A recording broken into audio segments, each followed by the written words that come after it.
Hello, everyone, and thank you so much for tuning into the InPowerment Forum, where my role is to put you in a position of power to make effective decisions for your children. I'm Dr. Shawnette Parker with My SE Education. I'm so excited to be joined right now by Dr. Michelle Perkhart. I hope I'm saying her name correctly. We're excited to learn more about her school. She's at Charleston Collegiate School, and this is just kind of a kickoff to National School Choice Week. We're gearing up to go back to Columbia to the State House for our rally, our fun-filled day. And her school is one of the type of schools that you would get to learn a lot more about during National School Choice Week, and you can come out and enjoy the fun with all of the school groups that are there. So Dr. Perkhart, thank you so much for joining me today. Well, thank you for having me. I'm very Am I excited to be here. awesome? Am I saying your last name right? You are. Wonderful. So let's just jump right into that conversation. Tell me more about Charleston Collegiate School. So Charleston Collegiate School is just outside of downtown Charleston. It's been around since 1970, and we've really evolved into a school for pre-K through to 12, where students come and essentially learn under the auspices of four pillars, which are project-based learning, leadership through outdoor education, financial literacy and entrepreneurship, and creativity in the arts. So it's a school that's focused on student learning. We want them to have a love of learning. And we do that by instilling this creativity that kids naturally have as young children. And we want that to continue. Sometimes in schools, their creativity is sort of squashed the longer they are in schools and they have to conform to certain ways of doing education. And we really want our students to be able to love learning, do it in a very meaningful way, look at how they can bring their own talents and skill sets to the classroom, but that they're really engaged in the learning process. And so we do a lot of real life learning. We take them outside to do, if we're doing biology or we're trying to learn about why things are the way they are, even from the young ages, they're going outside and they're experimenting. They're working collaboratively in groups together, skill sets that are sort of those soft skills that are very important once they leave school. We try and instill those from a very young age. So we have some very unique programs that we do at the school in terms of having students do majors and pre-majors, things that they would have an interest perhaps in their career. They get to start dabbling in those ideas sort of from 5th grade. And in 11th and 12th grade, they will do internships in and around our area so that they can really focus and hone in on specific things that they want to do as their career and learn if that is something that their giftings are going to be utilized as, or they can shift it and try something new. But we want students to get out into the real world and be able to use the skill sets instead of just being in a classroom. So we have a lot of space here at CCS, and we want our teachers to be out and about. If they're doing an art project, they'll be out and exploring. If they're doing still life, they'll be doing that outside the classroom. So we're always trying to take them within the community, doing trips in and around the community, but we really see ourselves also as a partner in the community. So our kids are constantly going out, as well as we're bringing partners from the community into CCS, a very fluid sort of educational program where our students thrive because it's really focused on how they learn and the best ways students learn. We conform to them. We don't ask them to conform to us. That's awesome. And I was just going to ask you that question about just personalizing that learning. I know a lot of times when parents are looking to choose a school, they want to make sure that their child is able to be themselves and to thrive and grow and focus on their particular interests. So it sounds like you have an ability to match that child's needs and personalize what they're working on. Can you speak more about that, particularly when you notice children who might have challenges or special education? Is your school one that can work with that population of students, or how does that work for you all? Yeah, good question. I think, the individualization is really key. I think as an educator, all students learn in a different way. I think that when we see those differences as challenges, we're actually looking at the child in the wrong way. We should anticipate that kids are coming to us with all different ways of learning, different challenges. Everybody, even as an adult, we all have different challenges and different giftings. And I think it's really for the educator to find what those are and really be open to that. I think our structure works because we're facilitators in the learning process. So we aren't going to sit didactically and tell students what to do and tell them how they should behave and how they should proceed in their learning. But we're going to be listeners to how do you want to approach the learning process. And every child, if you're a parent, you know that your child, if you have two children, they both will tackle things differently. They'll look at the educational process differently. They'll achieve things in a different time frame. And I think that our teachers are great at understanding that everybody's going to have a different pace, and we're going to celebrate that pace, whatever that is. If we need to be a little more creative in the way we approach a certain project, then we're going to allow for that. And I think that's why kids love learning at CCS, because they can learn in the way that they learn best, and they can bring their giftings to the table, and they can help others. Because I think part of the learning process is learning how you can be a facilitator yourself for your peers. And that way, when they get into the workforce, that's how people work their best, when they're working collaboratively, when they're working in a shared space. So we try and create that for our learners. So our kids are running into school every morning. They never want to leave. They're here till 6 o'clock because we can't get them, away from the school, which we love. We want this to be a home for them. They spend more time at the school than they do at home, except for sleeping. So we really take that seriously, that when they're here, that this is their second home, that they feel safe in their space. I think when students feel that safety and that love and that relationship with their educators, then they can be free to be themselves. And at that point, they will learn better. And when they don't have that safety in terms of, physical and mental safety, they aren't progressing as quickly as they can. And so I think that safe space is so crucial for our learners, and also why our children do so well at school. And our test scores show that, and our grades show that. But more than that is we feel that because the parents come back and tell us how quickly their children are advancing, whether it's your pre-K child, your second grader, your fifth grader, or your senior who's off to college, that the way we're approaching learning with them is the way that they appreciate, because they're seeing that progression. And we feel that that's because of the individualization, but also that safety that they feel when they're here on campus. Smaller class sizes, close relationships with their teachers. They know the administrative team that's around. They know parents. We have parent volunteers. We have community volunteers. So it really is that, it takes a village that we create here for our children. Wonderful. And I was going to ask you about that. Can you say more about the class sizes, about roughly how many students in a class? Currently, I would say we are running at about an average of 14, 15 students per class. We try and hold in the elementary to about 16 students. And in middle school, we have a few more, and as well in upper school. But currently, I would say our average is about 14 to 16, depending on the level.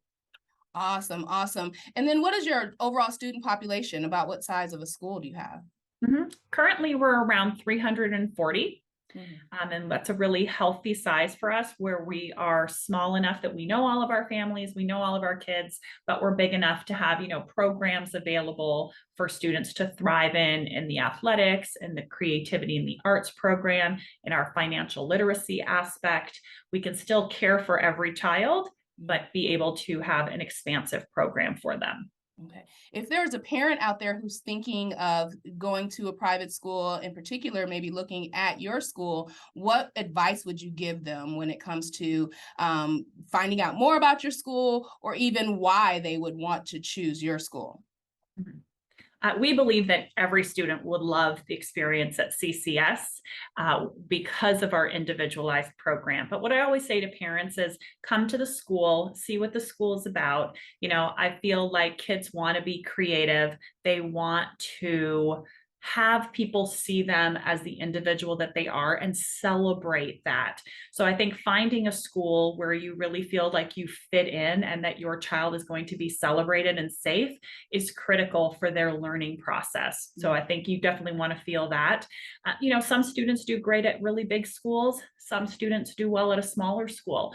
A lot of students want to be outdoors and they want to have a real life learning. That's what we try and do here. We try and equate what's happening in the world with how they are affected and what they can do as a person. We want them to be change agents.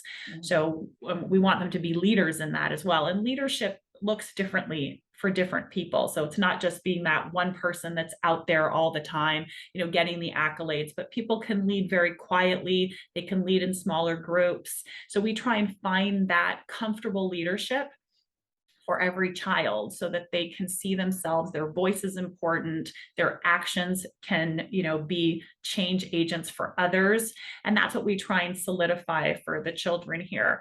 And so as a parent, I think everybody wants that for their children. But I think to walk on campus and to see the feel, have your child come and experience, what are our kids like? Do you fit in?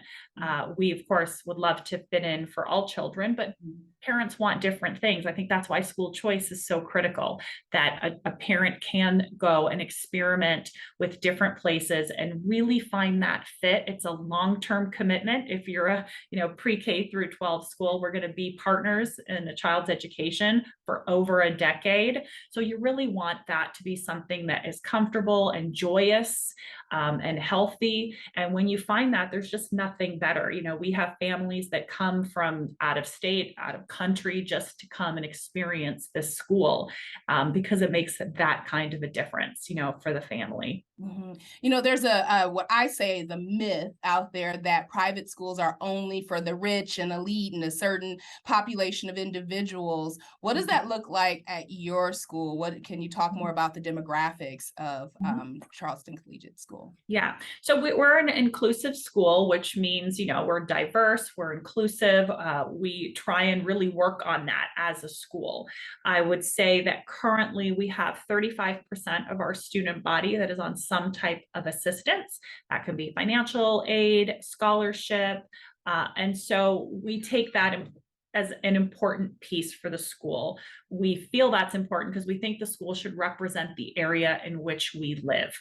And so we have a lot of programs available for parents that if they're interested in the CCS education, that they can come to us and see if we are a good fit. And if we're a good fit, we don't want money to be the reason that parents, and families can't come to CCS. So we do a lot of work with our development department to make sure that we're raising funds for our scholarship recipients every year. And that goes to fund families that maybe wouldn't be able to come and afford the school, but we still want them to have a school choice. I feel school choice is critical, even in the public sector, that families can find a space where it really fits the family and the child, particularly in terms of their learning style, in terms of their interests. Are we giving kids what they need at a school site? Again, because of the time that they're at the school, there's so many pieces we need to think about to make sure a child's developing in a really healthy, productive, positive way. And we take that very seriously, of course, for every student that we serve. But we do feel like we do a good job in trying to reach out in the community and have a population that's reflective of the area. Wonderful. What can you tell me about your teachers? Right now I suppose there's a teacher crisis. I know that there's some schools that are needing teachers and they can't get them there, or a lot of teachers are leaving the classroom, and there's just a whole host of challenges. So tell me a little bit more about your teachers, who you would say they are, and why, again, students would love to be taught by the teachers at Charleston Collegiate School. I think our teachers are really what makes the school, and the teachers we have, they really buy into who we are. They are who we are, really. So I think they stay. Like when I look at the teachers at the school, many of them have been here for a very long time, you know, decade, over a decade, 2 decades, because they believe in the CCS mission and the vision of sort of where we're headed as an institution. They believe strongly in the pillars that we stand for in terms of creating a school that's project-based, that's student-centered in its approach. They all love the outdoors. We do a lot of outdoor activities as a staff as well. A lot of our events are in the outdoors. Many of our teachers have children at the school, so they have a vested interest in our community and they're very tied to the community. So luckily we have not had problems, you know, having teachers come and stay. You know, we are a growing school, so we've had to do a lot of hiring in because we're adding classes, which is great. We're very excited about that as a growing school. And we really find the right fit for the school. And I think because we're centered so much to find those teachers, you know, it takes a great teacher to teach in a way that's very individualized because they're constantly having to connect with their children. They're having to understand, build relationships, and then deliver whatever every single student needs. So, you know, I always say teaching, you have to know many, many things to be a great practitioner, not just the pedagogy, but so much about child psychology, how do kids develop? And I have to say, you know, our kids are top, our teachers are top notch in terms of working alongside parents. They communicate with parents continually. They see them as partners. You know, some schools, they don't invite the parents in as much. Our parents are here. They can come and have lunch with their children when they want. We have a very open campus. So we have parents constantly engaging with our teachers. Our teachers enjoy that aspect. They reach out to them for good, for help when necessary. So I feel like our teachers are the core of who we are. And we have many who are coming to the school who want to be a part of the school. So we're lucky that we have a lot of educators that are waiting to come to a school like this that understands child development in, I think, a more advanced way. We aren't going to tell teachers, you have to prepare for this test and make sure you're doing it this way. We're going to really leave that open as experts and tell them, this is where we want the children to be, but work within those parameters and understand your children. And they're experts at that. So we give them a lot of freedom, a lot of leeway. And I think that's why teachers like to teach here, because they do have that freedom to be who they are and bring their own passions and skill sets to the classroom. And that will look different, you know, with different teachers. But we believe that's how education thrives and gets sort of to that next level of just developing this inclusive, dynamic, innovative classroom where kids are excited to learn. They can't wait to come in. They are working with their buddies, you know, to find something that they want to learn about. So again, that teacher acts as that facilitator. We still need to get the teacher, the children where they need to be, but they're going to do that in such a creative an innovative way that the engagement is so high that really what we get from kids is amazing. It's But, really you know, awesome. And teachers are key. I love hearing you talk about like what the teachers get to do and how different every time I'm entering a conversation about education choice and the importance of that. I always like to bring in the idea that teachers also need to exercise their choice, and that sometimes some of the issues that people are talking about, particularly in our traditional public schools, is that it's not so much maybe that the students aren't a good fit for the space, maybe the teacher isn't a good fit for that space. And so I think when we're talking about choice, we need to look at teachers having a good fit as well as the students. And so I hope any teachers out there that are listening, you are paying attention to that and maybe consider taking a look at Charleston Collegiate School to see if that might be a better fit for you. And again, I do also want to add that if you have any questions, please put those in the comment section. And if we don't get to them in real time, we'll make sure that those questions are answered and that you have the contact information and emails out there. So please make sure that you're posting your questions in the comments if you have anything. And we'll also make sure that you have access to the school's website and everything. Since I'm talking about that now, Dr. Pugart, can you go ahead and share the website for us? Yeah, charlestoncollegiate.org is our website. And so you can get on. There's a lot of great information on the website from what kind of pillars, what are our core values, our mission. You can look up and think about athletics, if that's something that your children are interested in, or if they're more creative and they're interested in possibly doing some music or art. Whatever that interest is, I would say, go to the website, take a look. There's lots of nice pictures.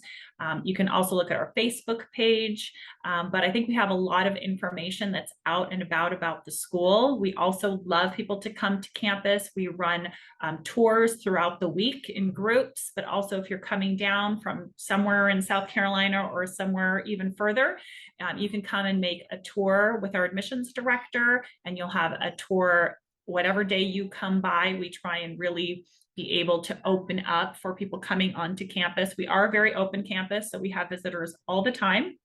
So it's not something that, we would need lots of weeks in advance, but we love people to come onto campus and really experience what a CCS education does for the family, because we really do find it a family affair, and to see what our students are doing on campus. I think that's the selling point. When you come on campus and you see how amazing our teachers and students are, it sells itself.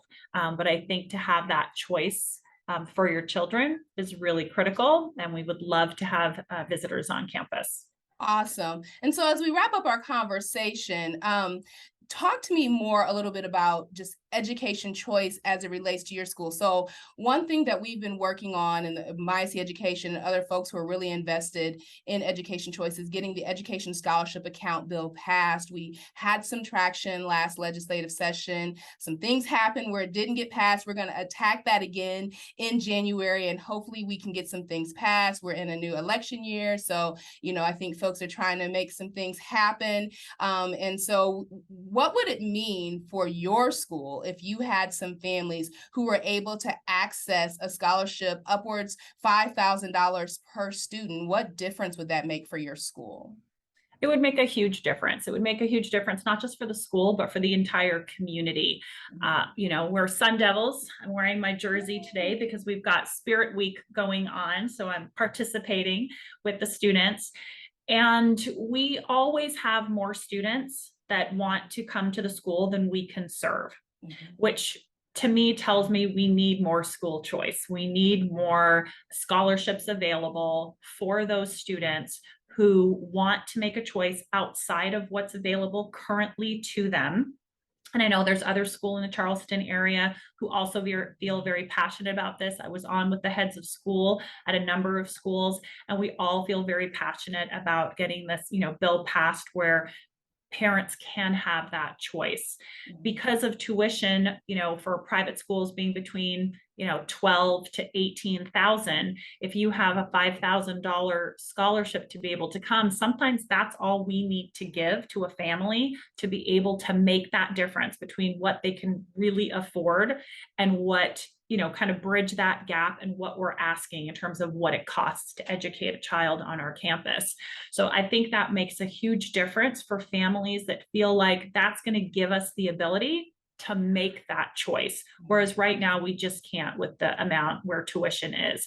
And again, we have a certain fund that we can access, but there's always more interest than what we can give. So I think it's critical for families in South Carolina to have that system available where they can get, a voucher or a scholarship that's given to them to bridge that gap so that they have more choice for their child's education. Absolutely. And one of the pushbacks from some of the opponents of Education Scholarship Account Bill is that there isn't enough room in the private schools, or families wouldn't be able to access it when it comes to issues with transportation and things like that. But it sounds like, number one, your school has a really good cooperative in your family environment. So I can imagine that you all are able to navigate any issues that might happen, but you all have plenty of room at your school, correct? We do. We have room at the school, and we want families to have a choice. I think that's critical. You know, you make room for your community. So when we get full, we have a lot of space. We will build a building so that we can serve our community well. So we think it's critical that the students in our community that want to be able to have a CCS education can have that education. And like you're saying, the bus services, you know, we have buses, we run buses. So those kids that want to come from a little bit further away, that's why we have the bus system, so that we can help those families. And if they can't pay, or they're, you know, our scholarship kids, then we fund that in a different way, because we feel it's important to, again, reach out to diverse families and diverse areas with, you know, diverse SES backgrounds. So we don't want only students who are very affluent at the school. You know, we want to serve the community that we are in.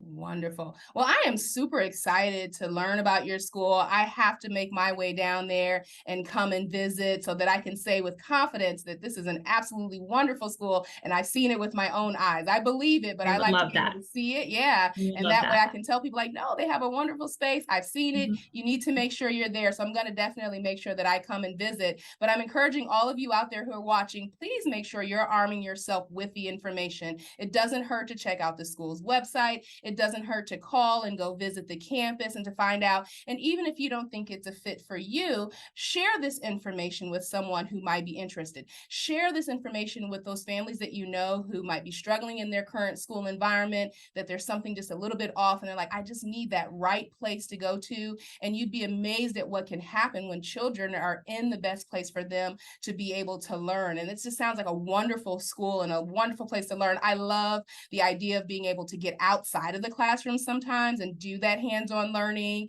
and really understand just like what the real world is about. So that's really an exciting piece for me. If I were living in Charleston, I'd probably definitely look at it for my younger son, to be able to come to a school like that. Is there anything else that you want to share with the community about Charleston Collegiate School, to just get folks to come by and kind of look at your school and see what's happening there? Anything else we should know? I think just that we're approaching things in a very innovative and progressive way in terms of looking at, you know, financial literacy, having internship programs. We do a lot of character education. Of course, we feel, you know, having that optimism. So you will find a very positive, uplifting spirit, I think, on campus. We look at advocacy for the child, you know, and a child-centered approach is really important. And just ensuring that our students have empathy for others, not just at the school site, but you know, here in South Carolina and, you know, in the world. So we're constantly trying to help those that need help, whatever's happening in the world. But to have that global perspective is also really critical. You know, the world gets smaller and smaller, and how to really educate our children that when they leave, they're a part of kind of a bigger cosmos, if you will, where they can really make a profound difference for generations to come. So I think there's a lot that a school does, you know, all schools. I think we have a huge responsibility, just educating the next generation. And I think we do that in a very loving family atmosphere where students thrive. We're very proud of our school and proud of our teachers and our staff, and we love our families. So if you're interested in being part of the CCS family, we would just love to have you come and visit. Fantastic. Well, thank you so much for taking the time to have this conversation, to share more about your wonderful school. I'm sure people are going to stop by and take a look either through the website or coming in person to visit. I'm excited that you all are going to be a part of National School Choice Week. National School Choice Week is January 22nd through the 28th, 2023. We're headed back to Charleston. We were Charleston last year. We're headed back to Columbia this year. They're in Charleston. We're going to bring them to Columbia with us for our pep rally, our march to the State House. We'll hear from some wonderful speakers. Schools will have an opportunity to tour the State House and even have some fun in Columbia after the rally. So we're really excited to have you guys to be a part of that. And I heard that y'all have some cheerleaders that you might bring. Oh, and yeah. I hope that they're going to take ready. the stage with me. 100%. 100%. Awesome. I'm bringing my own pom-poms. I'm ready. Yes. Yes, it'll be a jam-packed High Energy Day. I love it when folks come and dance with us. We'll make sure that y'all get a copy of the National School Choice Week dance so you can start practicing that. And we're going to bring the energy and just be excited to celebrate all of the wonderful schools that are in South Carolina and just our privilege to have choice in this state and to be able to choose the best place to educate our children. This has been the InPowerment Forum. Again, my job is to make sure that I'm putting you in a position of power to make effective decisions for your children. If you want to know more about my SC Education and the InPowerment Forum, you can visit mysceducation.org. That's mysceducation.org. And I'm Dr. Shawnette Parker, the Outreach Director, and I can be reached at shawnette@mysceducation.org.